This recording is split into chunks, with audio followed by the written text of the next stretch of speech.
नाज़ सेवन में SUP जे sir ते पीअण जे पाणी जी खोट खिलाफ़ एहतजाजी मुज़ाहिरो कयो पियो आहे।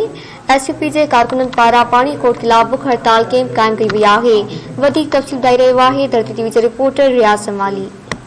नाज़रीन, श्रवण शहर में पीअण जे पाणी जो हथरादो खोट खिलाफ़ सिंध यूनाइटेड पार्टी पारां शहर जे धमाल चौक ते बुख हड़ताली कैंप लगाए करे अनोखो एहतजाज कयो आहे। अॻियां मट रखी त पाण छा था चवनि। अॼु असां पंहिंजो बुख हड़ताल जो आगाज़ कयो आहे। हीअ बुख हड़ताल असांजी 3 ॾींहं जारी रहंदी जेसीं ताईं सेवन जे माण्हुनि खे साफ़ पाणी मुयसरु नथो कयो वञे। उन सां गॾोगॾु हितां जो पब्लिक हेल्थ जो जेको इरफान बुक आहे जो कि करप्शन जी बाज़ार गरम कयो वेठो आहे ऐं जेको आहे माण्हुनि खे साफ़ पाणी ॾियण लाइ तयारु कोन्हे। हितां जा कैंटर माफ़िया जेके आहिनि उहे सरगर्म आहिनि त बाबा सेवन खे साफ़ पाणी मुहैया कयो वञे।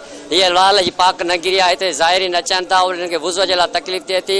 हिते जेके आहिनि हिते फोतगियूं थियनि थियूं उन्हनि खे तकलीफ़ थिए थी। ॿार सुबुह जो सवेल स्कूल था वञनि। सेवन जी काफ़ी मुल्क में कच्ची आबादी आहे, छुटो मुराणी आहे, लाल हवेली आहे, इन बिल्कुलु पाणी कोन थो अचे। बाक़ी कुझु पहाड़ जेके आहिनि पाणी अचे थो उन्हनि महिलनि में बि जेके पाणी जूं लाइनूं टुटल आहिनि जंहिंसां पाणी तमामु घणो ज़ाया थिए थो। हिकु पाणी जी शार्टेज लॻी पिया सपना ढंढ में पाणी कोन्हे को। असां सिंध यूनाइटेड पार्टी जा कारकुन सेवन जे आवाम सां अॼु हिन रोड ते बुख हड़ताल ते वेठा आहियूं। हीअ 3 ॾींहंनि जी बुख हड़ताल आहे ऐं असां हिनखे अल्टीमेट था कयूं त 3 ॾींहंनि जे अंदरि सेवन जे माण्हुनि खे अगरि पाणी मुहैया न कयो वियो त उन खां पोइ असां पंहिंजो लाइ अमल ॾींदासीं ऐं उन खां पोइ जेको हिन राशिद जिंद खे हटायो आहे असां सम्झूं था इहो को मसइले जो हल कोन्हे को। यूनाइटेड पार्टी जे अॻुवान जो ॻाल्हियूं ॿुधो उन्हनि जो चवणु आहे त सेवन शहर में गुज़िरियल 2 महीननि खां पीअण जे पाणी जी सख़्तु बहिरान आहे ऐं हिन वक़्तु सियारो आहे। अहिड़ो बहिरान आहे त गर्मियूं जेॾीमहिल ईंदियूं त कलंदर लाल शहबाज जी दरगाह ते ईंदड़ ज़ाइरीन ऐं हितां जेके मक़ामी शहरी आहिनि उन्हनि जो असरु छा थींदो।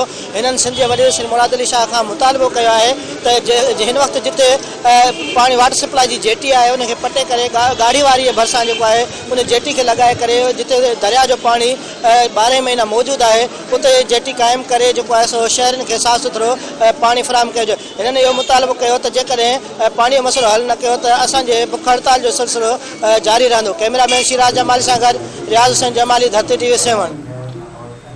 नाज़रीन सां गॾु बुलेटिन पे चिपजाइण ते पहुतो वधीक ख़बरनि जी अपडेट्स लाइ ॾिसंदा रहो धरती टीवी न्यूज़।